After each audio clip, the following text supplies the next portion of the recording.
মই সকলো ওচৰতে গৈ আমি সহায় সহযোগিতা আমি বিচাৰিছোঁ আৰু মোদী ডাঙৰীয়া 10 বছৰ কাৰ্যকাল অসম চৰকাৰে কৰা কামখিনি আমি ৰাইজৰ মাজলৈকে লৈ গৈছোঁ আৰু ৰাইজৰ পৰা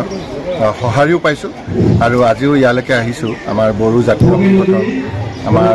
বড়ো কছাৰী অট'নমাছ কাউন্সিল তেখেতসকলে এখন জইণ্ট মিটিং ইয়াতে ৰাখিছিলে তো মই সেই মিটিংখনতো আমাৰ ফালৰ পৰা আমি আপিল কৰিছোঁ যাতে আমাক সহায় কৰে আৰু এই নিৰ্বাচনটোত যাতে তৃতীয়বাৰৰ কাৰণে মোদী ডাঙৰীয়াক প্ৰধানমন্ত্ৰী বনায় সেইখিনিৰ কাৰণে আমি ইয়াত আহিও আপিল কৰিছোঁ আৰু ৰাইজে আমাক সঁহাৰি জনাইছে আৰু মই তেখেতসকলক অনুৰোধো জনাইছোঁ যাতে আমাৰ হৈ অলপ প্ৰচাৰো চলাই দিয়ে কাৰণ আমি মিত্ৰতাৰে এই নিৰ্বাচনটো আমি খেলিছোঁ গতিকে মোৰ বিশ্বাস যে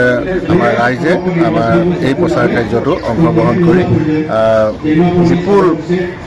ভোটত আমাৰ বিজেপিক ইয়াত জয়যুক্ত কৰাব মই এইখিনি আশা ৰাখিছোঁ। আৰু তাৰ মাজতে বিভিন্ন ৰাজনৈতিক দলে আপোনাৰ বিষয়লৈ আপুনি একো কাম কৰা নাই বুলি বিভিন্ন মন্তব্য কৰে তাৰ বিষয়লৈ আপুনি কি ক'ব? এতিয়া আপোনালোকে চাগে নিজেও অনুভৱ কৰিছে আজি উন্নয়নটো কোৱাটো কৈ থাকিব কিন্তু আজিৰ পৰা 10 বছৰ আগত আমাৰ এই অঞ্চলবিলাকৰ উন্নয়নটো কি আছিল